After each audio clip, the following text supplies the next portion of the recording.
नमस्कार दोस्तों, आपका स्वागत है एक बार फिर हमारी इस यूट्यूब चैनल में जिसका नाम है अकाउंटिंग नॉलेज।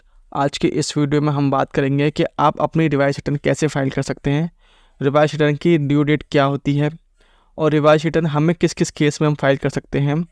तो वो सब कुछ जानेंगे आज की इस वीडियो में। अगर आपने चैनल को लाइक नहीं किया तो चैनल को लाइक और सब्सक्राइब जरूर करें ताकि हमें मोटिवेशन मिलता रहे। तो सबसे पहले अगर आप ऑलरेडी रिटर्न फाइल कर चुके होंगे तो उसी के अगेंस्ट ही आप रिवाइज रिटर्न फाइल कर सकते हैं। रिवाइज रिटर्न फाइल करने के लिए सबसे पहले आपने अपना जो आप अपने पैन कार्ड और यूज़र आईडी पासवर्ड से आप उसे लॉगिन कर लीजिए। तो जैसे आप अपना लॉगिन करेंगे आपके सामने ऐसा डैशबोर्ड शो कर जाएगा। उस डैशबोर्ड में आपने जाना है, ठीक है।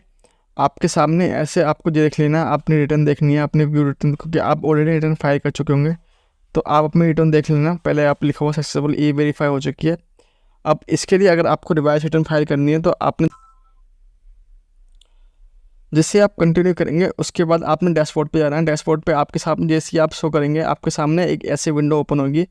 इसमें आपके काफ़ी सारी चीज़ें आपके सामने ओपन होंगी, टैक्स डिपॉजिट, ठीक है, recent and file recent form. तो आपने व्यू ITR स्टेटस पर क्लिक करना है। जैसे आप व्यू ITR स्टेटस पर क्लिक करेंगे आपके सामने ऐसा ऑप्शन शो करेगा, रिफंड डिमांड नील, ठीक है, फाइल्ड और रिटर्न वेरीफाई, रिटर्न प्रोसेसिंग। और प्रोसेसिंग अभी रहने दिया। तो उसके बाद आपने करना है फाइल रिवाइज रिटर्न। जैसे आप फाइल रिवाइज रिटर्न पर क्लिक करेंगे आपके सामने ऑप्शन आ जाएगा, उस पर आपने करना है ऑनलाइन और कंटिन्यू पे क्लिक करना है। जैसे आप कंटिन्यू पे क्लिक करेंगे आपने स्टार्ट नाउ न्यू पे करना है। जैसे आप स्टार्ट न्यू पे क्लिक करेंगे उसके बाद आपने जो आपने जैसे आप ऑर्डर सेलेक्ट करते हैं वैसे ही आपने सेलेक्ट करना है। उसके बाद आपने कंटिन्यू पे क्लिक करना है। उसके बाद जिस फॉर्म आपने रिवाइज रिटर्न करना है उस फॉर्म का आपको सेलेक्ट कर लेना है। मान लीजिए आपने ITR 4 या 3 जो फाइल किया आपने, मैंने अपने केस में ITR 1 फाइल करी तो मैं 1 पे कंटिन्यू पे क्लिक करूँगा। जैसे आप 1 कंटिन्यू पे क्लिक करेंगे उसके बाद आपने ओके पे क्लिक करना है। ओके पे करने के बाद आपने गेट स्टार्ट पे क्लिक करना है।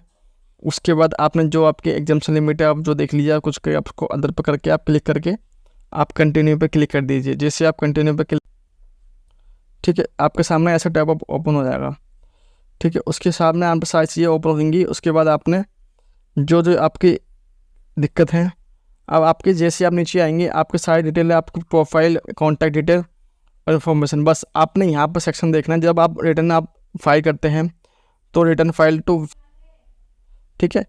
अब जैसे कि आपने सेक्शन लेना 139(5) क्योंकि रिवाइज रिटर्न आप फाइल करेंगे तो रिवाइज रिटर्न फाइल करने के लिए आपने बस सेक्शन फंड लेना है, क्योंकि रिवाइज रिटर्न के केस में हम 139 सेक्शन 15 लेते हैं, ठीक है। उसके बाद आपने जो ओरिजिनल रिटर्न थी उसकी आपने यहाँ पर वो डालना है, एंटर रिसिप्ट नंबर डालना है, ठीक है, रिटर्न। उसके बाद आपने date of filing original detail डालना है। ये डालने के बाद आपने ये जो option do you want to exchange option, इसको आपको जो आपने ये शो करना है इसको आप सेलेक्ट कर लेना है।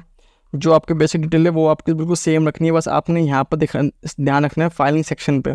फाइलिंग सेक्शन पे हमको 139 ब्रैकेट में 5 लेना पड़ेगा क्योंकि हम रिवाइज रिटर्न फाइल कर रहे हैं। और आपने ओरिजिनल जो रिटर्न फाइल करी थी उसके ऊपर जो एक्नॉलेजमेंट नंबर होगा उसमें रिसिप्ट नंबर जो होता है वो आपको यहाँ डालना होता है। ये सब डालने के बाद आपने कन्फर्म पे क्लिक करना है, ठीक है। जैसे आप कन्फर्म, उसके बाद ये सब डालने के बाद आपने कन्फर्म पे क्लिक करना है। जैसे आप कन्फर्म पे क्लिक करेंगे आपका कन्फर्म हो जाएगा। उसके जैसे ही कन्फर्म होंगे जो आप जिस चीज़ की आपने करेक्शन करनी है वो आपने करेक्शन कर लेना।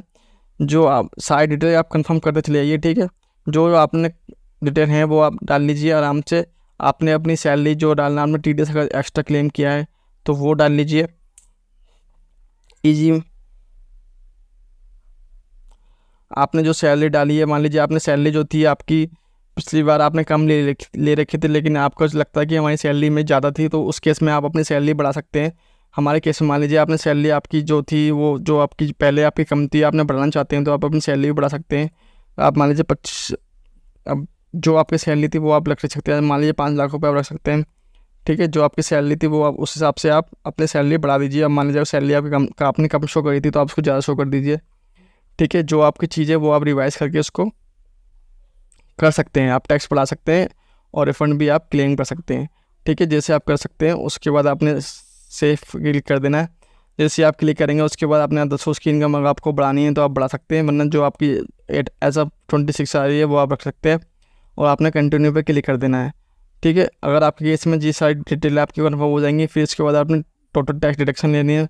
और यदि आपका कोई टैक्स डिडक्शन बनता है पुरानी, अगर आपको नई ओल्ड रिसीम से न्यू रिजीम में जाना था तो वो तो आप आफ्टर ड्यू डेट, तो आप जो क्लेम वगैरह वो भी आप ले सकते हैं ईजिली। ठीक है, ये सब डलने के बाद आप अपने, ठीक है, तो हमारे केस में हमने पर्सनल डिटेल इन्फॉर्मेशन डाल दी, ग्रॉस इनकम डाल दी, टोटल डिडक्शन डाल दी। अब टैक्स पेड में अगर आपने कुछ चालान वगैरह का मिसमैच हो गया, आपका अमाउंट ज़्यादा था, आपका रिफंड ज़्यादा बनना था, आपने चालान अमाउंट गलत डाल दिया, कुछ भी आपने गलत कर दिया, तो वो भी आप यहाँ पे इजीली आपको टैक्स पेड में जाके आप अपना चालान की डिटेल डाल सकते हैं। चालान की डिटेल डाल सकते हैं, या तो आपका कोई TDS आपका क्लेम करना रह गया तो वो भी आप TDS आप क्लेम कर सकते हैं दोबारा से। तो वो चीज़ आप अपने हिसाब से देख लेना जो आपको TDS क्लेम करना है। मेरे केस में कोई TDS नहीं है तो मैं इसको नहीं क्लेम करूँगा। ये कंफर्म करने के बाद आपने टैक्स लायबिलिटी पे जाना है। जो आपकी टैक्स लायबिलिटी यहाँ पर पेबल आ रहा है, क्योंकि वो इसलिए आ रहा है क्योंकि मैंने उसमें ले रखा है आफ्टर ड्यू डेट, इसलिए आपको 1000 रुपये पे कर दिखा रखा है। तो ये आपके केस में नहीं आएगा, क्योंकि आप अगर रिवाइज रिटर्न फाइल करेंगे तो आपके केस में नहीं आएगा। आपने सिर्फ रिवाइज रिटर्न फाइल करना है, आपका 1000 रुपये की पेनल्टी जो शो कर रही है नहीं जाएगी। ये करके आप जो करेंगे, आप जैसे आप इसको कंफर्म कर देंगे, कंफर्म करने के बाद आपने इसको कंटिन्यू कंफर्म पर क्लिक कर देंगे। जैसे ही आप कंफर्म करने के बाद आपको टैक्स नेक्स्ट स्टेप हो जाएगा। जैसे आपके सारे कंफर्म हो जाएंगे सारे टैब, उसके आपने प्रोसीड पे क्लिक करना है। जैसे प्रोसीड पे क्लिक करेंगे, क्लिक करने के बाद आपने पे, अगर आपका कुछ पेबल बनना है तो आप उसको पे कर दीजिए, अगर नहीं बनना है तो आप उसको पे टू लेटर करके, मान लीजिए मैं एक ऐसी एग्जांपल के लिए आपको समझा रहा हूँ, और प्रीव्यू रिटर्न कर लीजिए। जैसे आप प्रीव्यू रिटर्न करेंगे, आपके सामने जो चीज़ें आप सबमिट कर देंगी और आप कंटिन्यू पे क्लिक करिए और प्रोसीड टू प्रीव्यू कर दीजिए। जैसे आप करेंगे आपके सामने पूरा फॉर्म बन के आ जाएगा। उस फॉर्म को आपने सीधे आपने देख लेना है, एक बार रीचेक करके आपने सिर्फ कन्फर्म रीचेक करने के बाद आपने प्रोसीड टू वैलिडेशन करना है। जैसे आप प्रोसीड टू वैलिडेशन करेंगे, ये आपका वैलिडेशन सक्सेसफुल हो गया। ठीक है, उसके बाद प्रोसीड टू वेरिफिकेशन करना है और रिटर्न फाइल कर देनी है। इस तरह से आप ITR 1 आपकी सिंपल वे में रिवाइज रिटर्न फाइल कर सकते हैं। बहुत ही ईजी काम होता है। आप रिवाइज रिटर्न फाइल करने के लिए कोई आपका हार्ड काम नहीं है, आप ईजिली आप उसको फाइल कर सकते हैं। ठीक है, तो ये आपके लिए सिंपल सी वीडियो मैंने बनाई है।